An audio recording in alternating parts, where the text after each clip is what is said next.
if you are unwilling to have conversations, if you are unwilling to book appointments on a daily basis, if something else is a higher priority in your business than having conversations and booking appointments, I'm not sure if you should be in the business anymore. We're in a new market.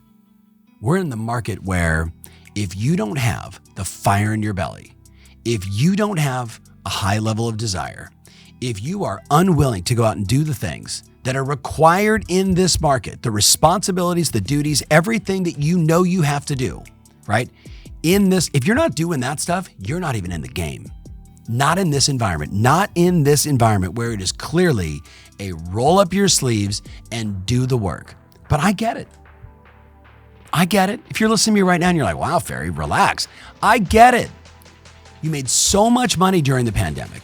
You made such a terrific run. And I know you're going to say, no, I didn't earn enough. Well, if you want to earn more, you got to do different stuff. There is no easy way. My questions for you is, first and foremost, what do you want today so badly? What are the goals, the ambitions, the desires that you want so badly that you would go out of your way to get outside of your comfort zone to do whatever it takes to get there? And if your answer immediately is, well, I don't have anything like that, I already knew the answer. I already knew it.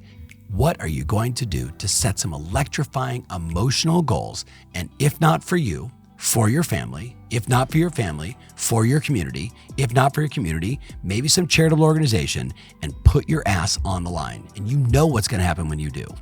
I have way too many stories, and so do you, of people that against all odds, back against the wall, fire in the belly, just like they were a rookie again, suddenly went out and executed like crazy because they had a strong reason why. So what are you going to do? I can't wait to see it in the comments.